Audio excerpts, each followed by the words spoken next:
Salam saudara pemirsa, selamat berjumpa kembali dengan kami dalam program Berita Pengharapan. Saudara pemirsa, saya mengajak kita hari ini untuk merenungkan sesuatu yang tidak biasa, yaitu apakah saudara, bapak, ibu, atau kakek nenek seperti saya benar-benar memperhatikan keselamatan dan juga pendidikan rohani untuk anak-anak kita? Mari kita berdoa sebelum kita lebih jauh mendengarkan firman Tuhan ini. Bapa, dalam nama Yesus, terima kasih banyak Tuhan karena ada firman Tuhan yang ajaib dan luar biasa yang mengajar kami.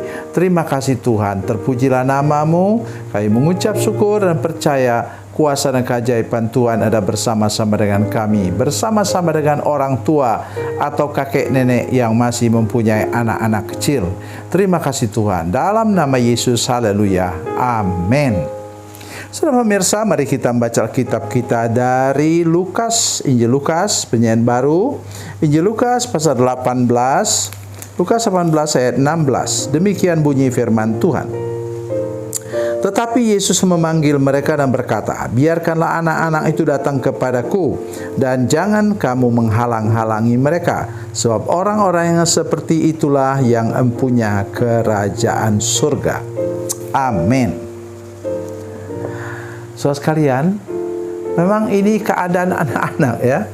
Orang-orang selalu menganggap mereka itu tukang mengganggu lah dalam kebaktian. Saya tidak pernah menegur anak-anak, kecuali mereka membahayakan dirinya sendiri.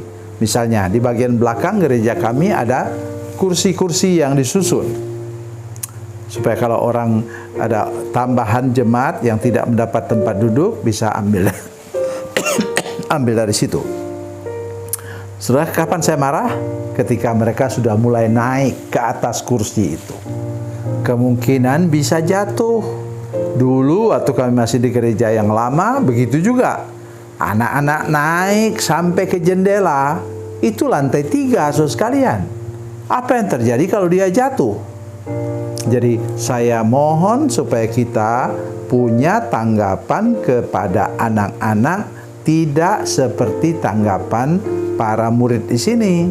Apa katanya? Ibu-ibu ini mau datang, maka datanglah orang-orang membawa anak-anaknya yang kecil kepada Yesus. Ini mungkin balita, supaya ia menjamah mereka. Dalam teks yang Matius pasal 19 itu dikatakan bahwa mereka mau Tuhan Yesus memberkati anak-anak. Pada zaman dulu, ketika kehidupan ekonomi dan keuangan di Inggris betul-betul dalam keadaan terpuruk, maka anak-anak kecil pun, saudara sekalian, mungkin 6-7 tahun sudah mulai harus bekerja. Nah, mereka tidak diizinkan oleh majikan mereka. Waktu itu belum ada undang-undang untuk mengatakan batas umur orang boleh mulai bekerja, karena kehidupan memang sulit waktu itu. Jadi untuk mendapatkan roti untuk dimakan, anak-anak perlu bekerja. Nah, pada waktu itu anak-anak itu tidak diizinkan untuk keluar. Jadi mereka tidak sekolah.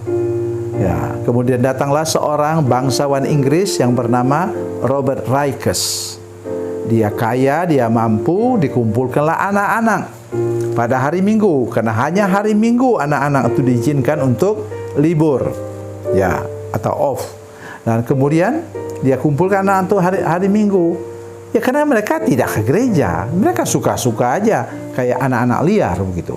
Nah, dia kumpulkan, dia bukan dulu sekolah minggu itu bukan kayak sekarang belajar hal rohani saja, tapi betul-betul sekolah hari Minggu.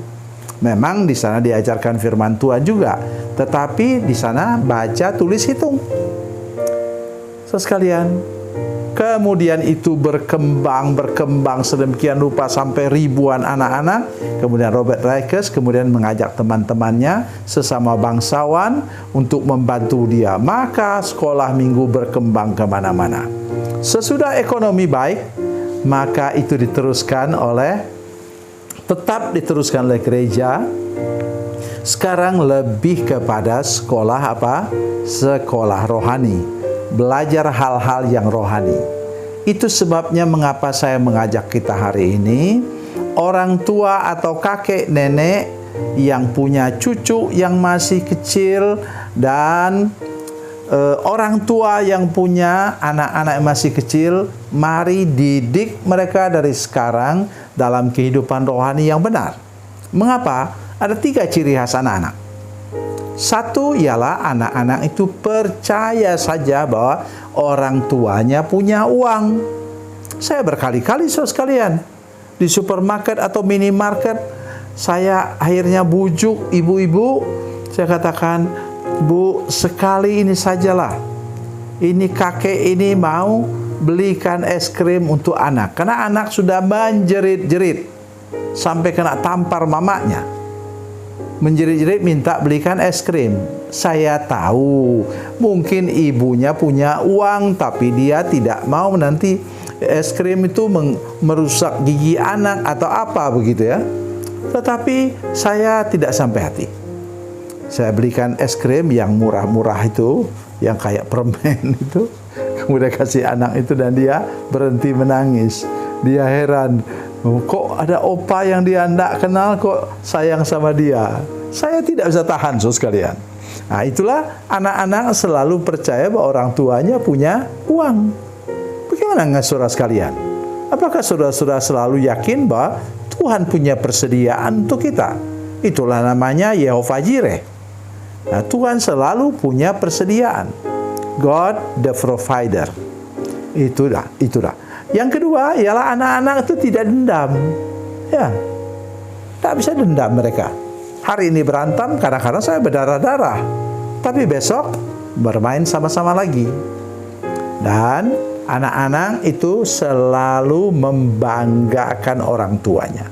Kita melihat ada anak-anak berantem kan? Dia bilang, lihat bayangan, itu bayangan dia diinjak oleh temannya. Ku injak bapakmu katanya. Oh, berantem mereka. Bagaimana dengan saudara sekalian? Apakah kita juga membanggakan Tuhan? Bangga karena kita punya Yesus. Bangga karena kita punya Bapa di surga yang luar biasa, yang ajaib itu. Dengar baik firman Tuhan hari ini. Tuhan Yesus memberkati, Tuhan Yesus baik. Mari kita berdoa.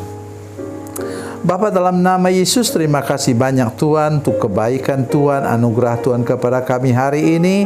Kami mengucap syukur, Tuhan Yesus baik, Tuhan Yesus luar biasa memberkati kami semua. Ajar kami untuk kami memperhatikan anak-anak kami, sebaliknya kami punya hati anak-anak yang percaya kepada Bapa di surga, yang yakin kepada Bapa kami di surga. Terima kasih Tuhan, terpujilah namamu. Dalam nama Yesus kami berdoa. Haleluya, amin.